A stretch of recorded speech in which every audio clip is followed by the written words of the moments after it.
morning, players. So, the Republican-led House of Representatives just went back into session yesterday.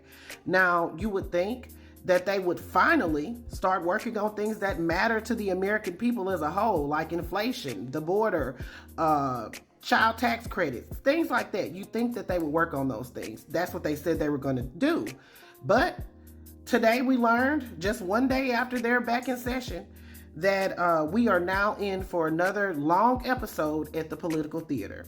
Kevin McCarthy has announced that they have officially launched an impeachment inquiry into President Biden. Y'all go ahead and grab your tea and have a seat. Let's talk about it. Now, before we get into this impeachment inquiry, I think it's appropriate that we take a trip back down memory lane. Oh, yes, honey. Let's travel back to 2019 when Kevin McCarthy was pissed to the highest level of festivity about Nancy Pelosi's efforts to impeach Frumpy to the motherfucking dog. He scurried his ass on over to Twitter and he wrote, "Speaker Pelosi can't decide on impeachment unilaterally. It requires a full vote of the House of Representatives. Number 2, the House has voted 3 times on articles of impeachment. Each vote failed.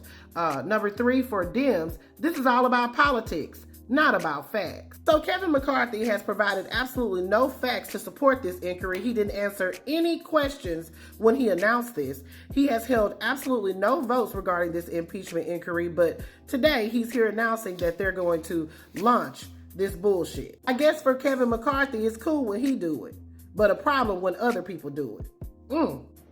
Taken together, these allegations paint a picture of a culture of corruption. Now, here's what we know so far. Through our investigations, we have found that President Biden did lie to the American people about his own knowledge of his family's foreign business dealings. Eyewitnesses have testified that the president joined on multiple phone calls and had multiple interactions. Dinners resulted in cars and millions of dollars into his son's business partners.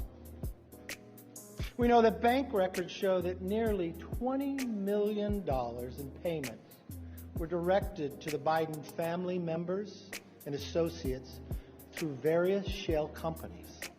Now, like I said, he answered absolutely no questions. They have provided absolutely no evidence to the American people to support this, and they are officially wasting taxpayer dollars on this bullshit. I declare, honey, what a disgrace. Now, let's just go ahead and keep it a stack. We all know, it's not a secret, that Hunter Biden was into some fuckery.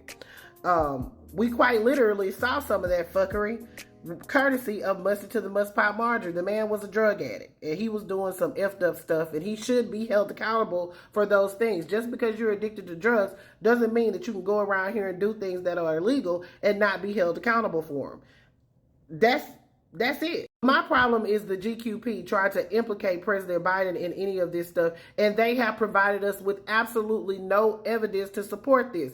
When the Democrats were impeaching Frumpy Dump, they provided us with a smorgasbord of evidence. In fact, they didn't need to give us the evidence. Hell, we saw it play out in 4K. So why are we doing this? Why are we going through another episode of political theater to please the Frumpy Dump tank sniffers and the MAGA-mites? Because that's what this is about. This is just an absolute waste of taxpayer dollars and a waste of time. But hey, what can we do about it? They voted them in, so it is what it is. All right, players, put your thoughts in the comments. Let me know what you're thinking.